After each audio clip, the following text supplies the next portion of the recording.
नमस्कार, मैं सलोनी नांदे और आप देख रहे हैं केसरी उजाला न्यूज। नागपुर में ई रिक्शाओं की तादाद बढ़ रही है। पुलिस के मुताबिक बहुत से ई रिक्शाओं ने खुद का रजिस्ट्रेशन नहीं किया। उनका कहना है कि ड्राइवर्स कई बार बिना यूनिफॉर्म की गाड़ी चलाते हैं और ट्रैफिक नियमों का पालन भी नहीं करते। इसलिए उनकी एक बैठक भी ली गई थी, लेकिन उसका कोई असर नहीं हुआ। अब पुलिस उन पर कड़ी कार्रवाई करने के लिए बाध्य हो गई है। पुलिस ने बताया कि ई रिक्शाओं को नागपुर शहर के 11 मुख्य मार्ग, राज्य महामार्ग और राष्ट्रीय महामार्ग और उसके साथ ही उड़ान पुलों पर जाने की अनुमति नहीं है, लेकिन इसके बाद भी इन नियमों का पालन ई रिक्शा चालक नहीं कर रहे। इसलिए अब पुलिस ने उन पर कार्रवाई करना शुरू कर दिया है और 2 दिनों में उन्होंने 800 से ज्यादा ई रिक्शाओं पर कार्रवाई की। नागपूर शहरामध्ये मोठ्या प्रमाणामध्ये ई रिक्षा वाढलेल्या आहेत। ई रिक्षांच्या अनुषंगाने जे नियमावली आहे ती त्यांना सुद्धा मोटर व्हेकल ॲक्टनुसार बंधनकारक आहे।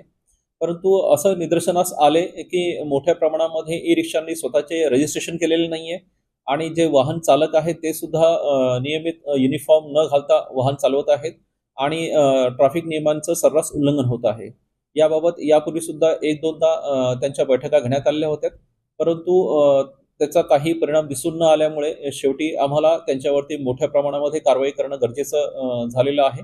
या अनुषंगाने ई रिक्षा ज्या आहेत यांच्या नियमावलीनुसार त्यांनी शहरातील 11 मुख्य मार्ग, त्याचप्रमाणे सर्व राज्य महामार्ग आणि राष्ट्रीय महामार्ग यांच्यावरती आणि उड्डाणपुलावरती कुठेही वाहतूक करू नये असे आहे। परंतु ई रिक्षा हे सर्रास या मार्गांवरती वाहतूक करताना दिसून येत आहे आणि त्यामुळे वाहतुकीची कोंडी सुद्धा वाढलेली आहे।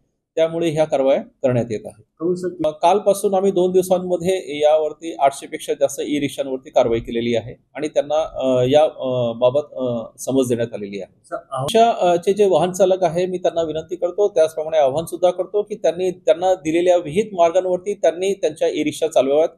त्यांना पोलीस विभागाकडून कोणत्याही प्रकारे त्रास होणार नाही, परंतु त्यांनी नियमामध्ये वाहन चालवताना त्यांनी त्यांचा युनिफॉर्म घालणं, बॅज घालणं, त्यांचे जे ई रिक्षा आहेत त्यांचं रजिस्ट्रेशन करून घेणं, परवाना त्यांच्याजवळ त्यांनी बाळगणं, या गोष्टी त्यांनी कराव्यात।